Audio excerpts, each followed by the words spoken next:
This is not going to be political, I promise.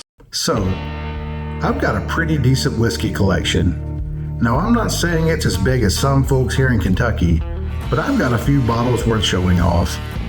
Before I go adding more to the shelf, I need to finish off some of the ones I already have. You know, my friend and Bourbon Hall of Famer, Freddie Johnson, always says bourbon is more than just a drink.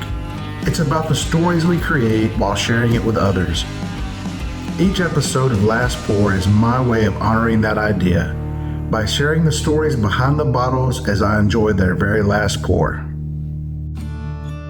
And today's guest of honor is Filibuster Distillery Dual Cask Straight Bourbon Whiskey. It's finished in French oak staves, which gives it a very sweet flavor. Let me pour this real quick. Last pour. So, interesting thing about this distillery, it's a Virginia-based distillery, so it's not a Kentucky distillery.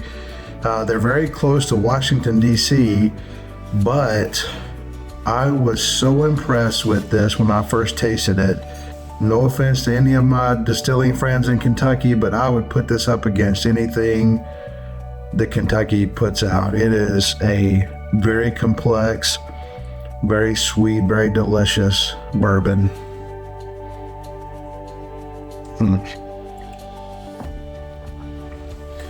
When I first tasted this, the initial palate, what initially hits you is like a sweet, it's almost like a dessert bourbon, like a Woodford Double Oak. It's just super sweet. But what gets me is the finish. So after you kind of let it sit on your tongue for a while and you get those baking spices, it finishes with a very dark cherry. It's such a delicious finish. It is probably one of the best finishes on a whiskey that I've ever tasted. On the mid palate, it's like I said, dark baking spices, but like cocoa, vanilla, burnt brown sugar, that kind of thing.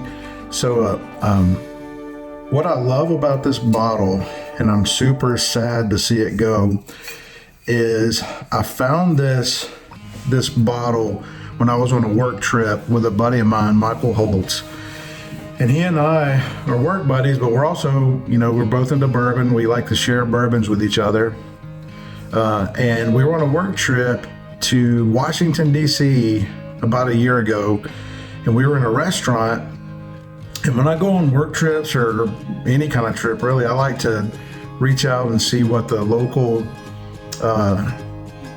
whiskey scene is like. So we were at a restaurant and I asked if they had a list of local whiskeys, and they brought me a list, and there was about 5 or 6 on there, but for some reason the name Filibuster stood out to me. So I asked them to bring me a pour, and it was exactly this, the dual cask finished in French oak barrel.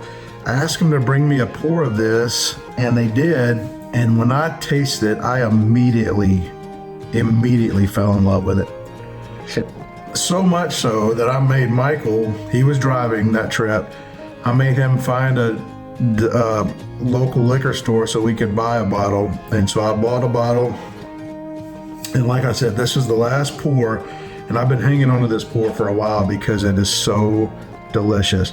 If you get a chance and you find yourself up around the DC area, it would be worth it for you to search out and find a bottle of Filibuster. I will say in Kentucky, I haven't found one yet. I've looked in every liquor store that I've been in, but I do travel to Knoxville, Tennessee quite often, and there is a McScrooge's liquor store in Knoxville, Tennessee, and they do have a single barrel version of this. It's not the one finished in French oak, but it's just a single barrel, but it is equally as delicious. So they put out some good juice.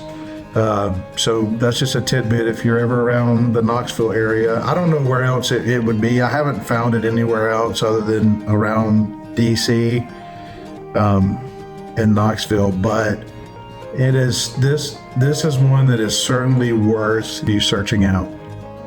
So that's it for today's episode. Pretty cool bottle. Hate to see it go. So here's a toast to my buddy Michael, to work trips, to finding bourbon in unexpected places. So cheers, everybody. That's it for Last Pour. Whether it's your first favorite or your latest discovery, make sure you enjoy it while it lasts.